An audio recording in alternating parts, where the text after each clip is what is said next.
जय हिंद दोस्तों, वंदे मातरम, भारत माता की जय। मैं आपका अपना मोंती यादव और आप देख रहे हैं एन इंडियन अपडेट।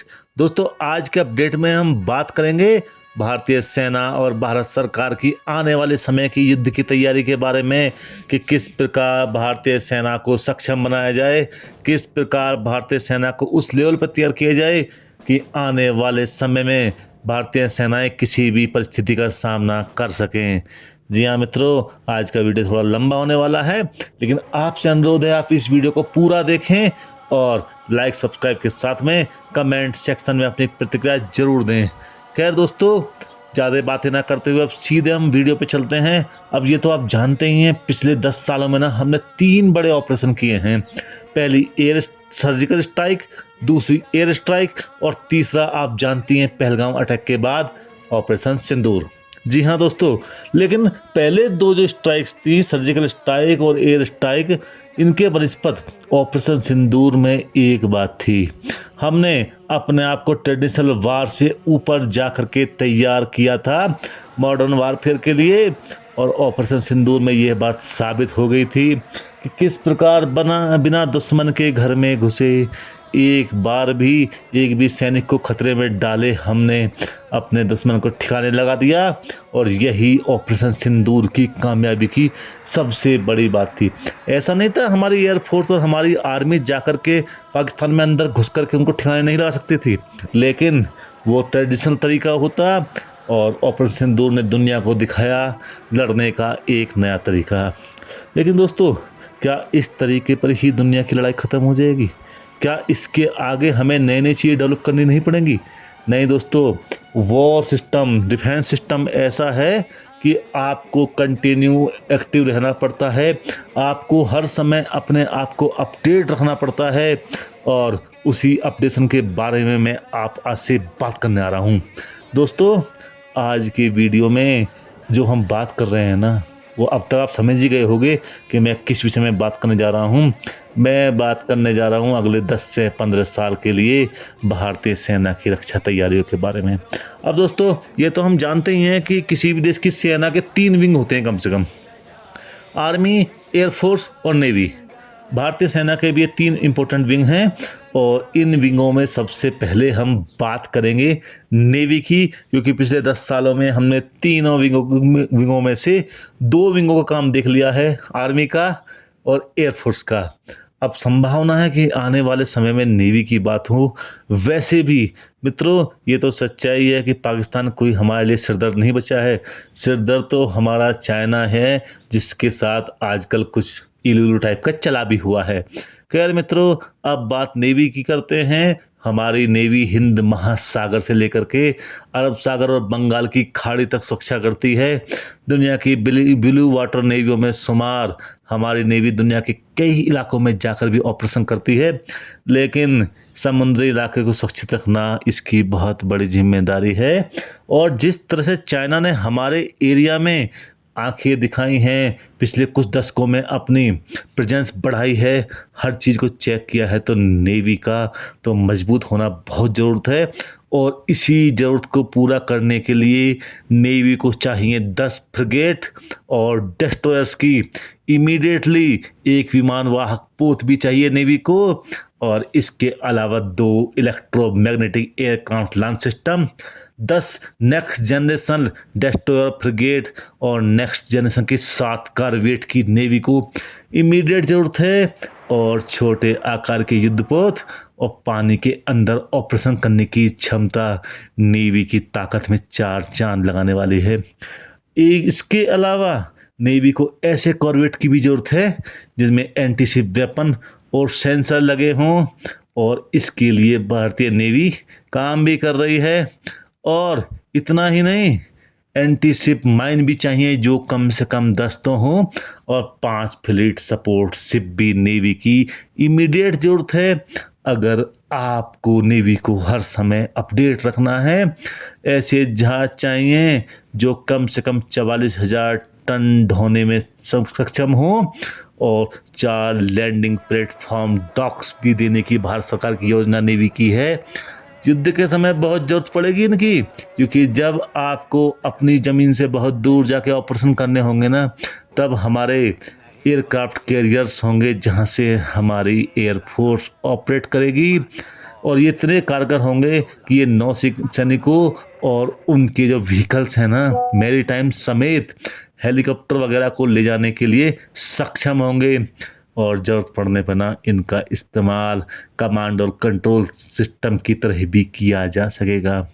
यही नहीं मित्रों, आपको एयरफोर्स भी जानते हो कि एयरफोर्स में फाइटर एयरक्राफ्ट होते हैं, लेकिन क्या आपको मालूम है कि नेवी में भी फाइटर एयरक्राफ्ट होते हैं? जी हाँ, नेवी में भी फाइटर और एयरक्राफ्ट होते हैं, उनकी भी ज़रूरत है। और राफेल एम का नाम तो आपने सुना ही होगा। इसके अलावा तेजस को भी डिज़ाइन किया जा रहा है नेवी के हिसाब से। 100 next generation fast interceptor craft anti submarine operation के लिए hard endurance autonomous under water vehicle भी नेवी की ज़रूरत है, और ट्रेडिशनल पनडुब्बी के लिए कम से कम 6 सेट लिथियम आयन बैटरी और कम से कम 10 परमाणु ऊर्जा पर चलने वाले फ्यूचर में विमान वाहक जहाज यानी कि एयरक्राफ्ट कैरियर्स की ज़रूरत होगी। और इन सब के अलावा प्लान में 2 इंजन वाले नेवल फाइटर जेट, जिसके बारे में मैंने अभी आपको बताया है, नेवल मल्टी रोल हेलीकॉप्टर और मैरीटाइम यूटिलिटी हेलीकॉप्टर भी नेवी को देना एक पाइपलाइन में शामिल है मित्रों। मतलब आने वाले समय में नेवी एक पूरे ही प्रचंड फॉर्म में होगी। एक तरह का समुद्र पे जीती जागती चलती फिरती मौत के रूप में नेवी सामने आने वाली है, और दुश्मन को बताने वाली है दूर रहना हमारे समंदर से। और नेवी सिर्फ नेवी नहीं होती है, जो एयरफोर्स को भी सपोर्ट करती है, क्योंकि एयरक्राफ्ट कैरियर से ही हमारे फाइटर्स कई बार विमान उड़ान भरते हैं। अब आते हैं दोस्तों, नेवी की बात तो यहीं ख़त्म करते हैं, अब आते हैं इंडियन आर्मी के बारे में। और आर्मी अपने आप को लगातार अपडेट कर रही है, और वैसे भी हमारे पश्चिमी मोर्चे को हम लगभग सेट कर चुके हैं। अब उत्तरी मोर्चे को सेट करने के लिए, ख़ास तौर से लद्दाख के लिए, सियाचिन के लिए, और साथ में पश्चिमी पूर्वी सीमा बांग्लादेश भी सिरदर्द करता रहता है बीच बीच में, उन सब के लिए ज़रूरत है हर समय तैयार रहने की। तो इसकी तैयारी में 400 लाइट टैंक और 1800 से ज़्यादा अगली पीढ़ी next generation main battle tank pipeline में हैं। और लाइट टैंक क्यों चाहिए हमें? लाइट टैंक चाहिए हमें लद्दाख के लिए, जो अलर्टिंग म्यूनिशन और ड्रोन को भी ऑपरेट कर सकेंगे। ये टैंक दुश्मनों के इलेक्ट्रॉनिक सिस्टम को भी ठिकाने लगाने में, यानी कि जाम करने में सक्षम होंगे। और इनके अलावा जैसे आपने देखा है ना ऑपरेशन सिंदूर में, हाइपरसोनिक मिसाइलों ने किस तरह से काम किया है, खासतौर से हमारी ब्रह्मोस ने किस तरह से काम किया है। तो इस सिस्टम को बनाए रखने के लिए और लगातार आगे ले जाने के लिए ज़रूरत होगी कम से कम हाइपरसोनिक मिसाइलों के 500 की संख्या में। और टैंक तो मैं आपको बता ही चुका हूँ, जो 1800 मेन बैटल टैंक होंगे ना, ये पुरानी टेक्नोलॉजी रशियन T-72 को रिप्लेस करेंगे। यूएवी और सैटेलाइट से अपडेट होंगे, जुड़े हुए होंगे टैंक, और जो हल्के टैंक ना वो ड्रोन उड़ाने में भी सक्षम होंगे और दुश्मन को ठिकाने लगाने में भी सक्षम होंगे। मतलब 70 मेल हेल यूएवी, यानी कि 70 यूएवी 1500 किलोमीटर की मारक क्षमता वाले भी लाइन में हैं, जो 60,000 फीट की ऊंचाई तक मिशन को अंजाम देंगे। लॉयटरिंग वेपन 20 किलोमीटर तक के दुश्मन को ठिकाने लगा देंगे, और कम से कम 800 पाइपलाइन में हैं। इसके अलावा यूएवी प्रिसिज गाइडेड मिसाइल 400 की संख्या में, और एंटी टैंक गाइडेड मिसाइल यानी कि 50,000 ATGM, जो 5,000 किलोमीटर से ज़्यादा तक और 90% सटीकता के साथ दुश्मन को ठिकाने लगाने में सक्षम होगी। और इतना ही नहीं दोस्तों, और भी कुछ बदल रहा है सेना में।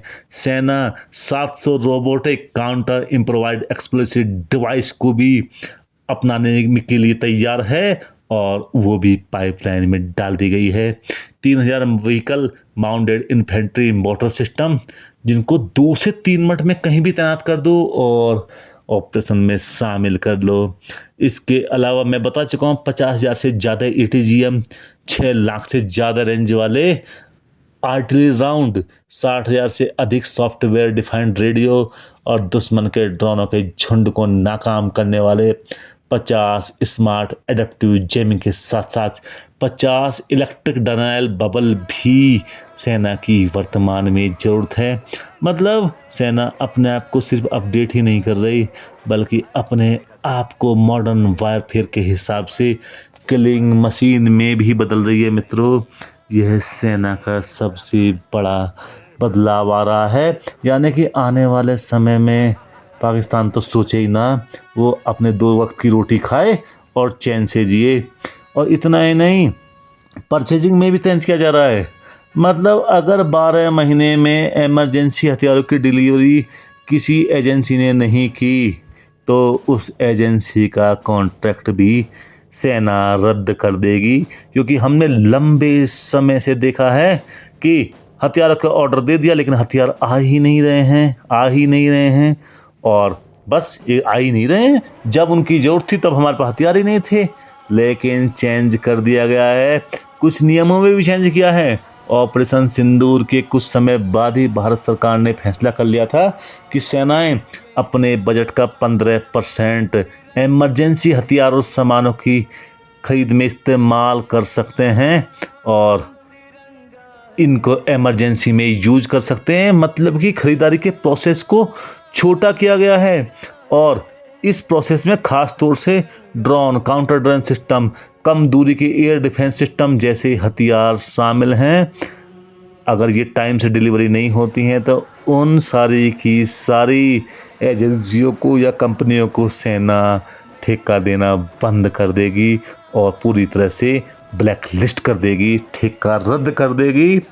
मतलब कंपनियों को भी ठीक से काम करना पड़ेगा, टाइमली डिलीवरी करनी पड़ेगी। वो समय गुजर गया कि हम कुछ भी करें, हमारी मर्जी, जो करना है कर लो। और अब आते हैं कुछ ऐसे वेपन्स की जो आने वाले समय के युद्ध को बदलने वाले हैं और ख़ास तौर से इनमें मुख्य रूप से शामिल हैं स्ट्रेटोस्फेरिक एयरशिप, जो कि 20 की संख्या में एयरफोर्स लेने वाली है और इसके आने के बाद में रियल टाइम कम्युनिकेशन और खुफिया जानकारी अल्टीमेट तरीके से मिलने वाली है। इसमें खास तौर से होंगे 5 multi band radio frequency sensor satellite, 350 से ज़्यादा एंडोरेंस ड्रोन जो कि 30,000 फीट से ज़्यादा ऊंचाई पर 24 घंटे काम कर सकेंगे। इतना ही नहीं मित्रों, इसके बाद आएंगे ऐसे वेपन, ऐसे हथियार जो अंतरिक्ष में भी लड़ सकें। क्योंकि आजकल की लड़ाई सिर्फ ज़मीन पर या समुद्र में या आकाश में नहीं हो रही है, आकाश से ऊपर जाकर अंतरिक्ष में भी लड़ाइयाँ हो रही हैं। और इसके लिए ज़रूरत है इंडियन एयरफोर्स को 75 हाई एल्टीट्यूड सूडो सैटेलाइट्स की, जो 18 से 22 किलोमीटर के ऊपर एयरशिप या विमानों से ऑपरेट करेंगे, ऑपरेशन को अंजाम देंगे। और बहुत दूर से संचालित होने वाले हेल, VTOL और 100 से ज़्यादा एयरक्राफ्ट भी इसमें शामिल होंगे। इतना ही नहीं, बड़ी संख्या में tactical high energy laser system भी आने वाले समय की बड़ी ज़रूरत है। और सबसे अच्छी बात है, रक्षा मंत्रालय इन सब चीज़ों पे काम कर रहा है। मतलब सेना को बहुत ज़्यादा प्रॉब्लम आने वाले समय में होने वाली नहीं है। UCAV आपने कई बार सुना होगा, UCAV 150 से ज़्यादा अनमैन्ड कॉम्बैट एरियल व्हीकल भी सेना की, या बोलें भारतीय वायुसेना की ज़रूरत है। और इसमें अलावा, इन सब वेपन्स के अलावा बड़ी संख्या में high power electromagnetic weapon system, 250 से ज़्यादा एंटी स्वार्म ड्रोन सिस्टम, 20 से अधिक डायरेक्ट एनर्जी वेपन भी सेना की पाइपलाइन में हैं या सेना को ज़रूरत है। और ये सब जो मैंने आपको बताया ना, अगले 10 से 15 साल में अलग अलग टाइम पे सेना के पास होंगे। और MK, तेजस, इन सब के बारे में तो अपडेटेड अग्नि 5, नेक्स्ट जनरेशन, इन सब के बारे में तो मैं कई बार बात कर चुका हूँ मित्रों। आज के वीडियो में तो उनके बारे में बात की है जिनके बारे में पहले बात नहीं की थी। खैर मित्रों, अगर आपको आज की वीडियो पसंद आई है ना, तो आप लाइक, सब्सक्राइब, कमेंट जरूर करें। मित्रों, इसी के साथ मैं इस वीडियो को यहीं समाप्त करता हूँ। दिल तो नहीं कर रहा है आपके साथ छोड़ने का, लेकिन वीडियो कुछ ज़्यादा ही लंबा हो रहा है, इसलिए मैं इस वीडियो को यहीं पर समाप्त करता हूँ।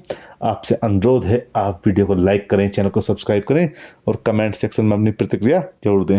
जय हिंद दोस्तों, वंदे मातरम, भारत माता की जय। अपनी प्रतिक्रिया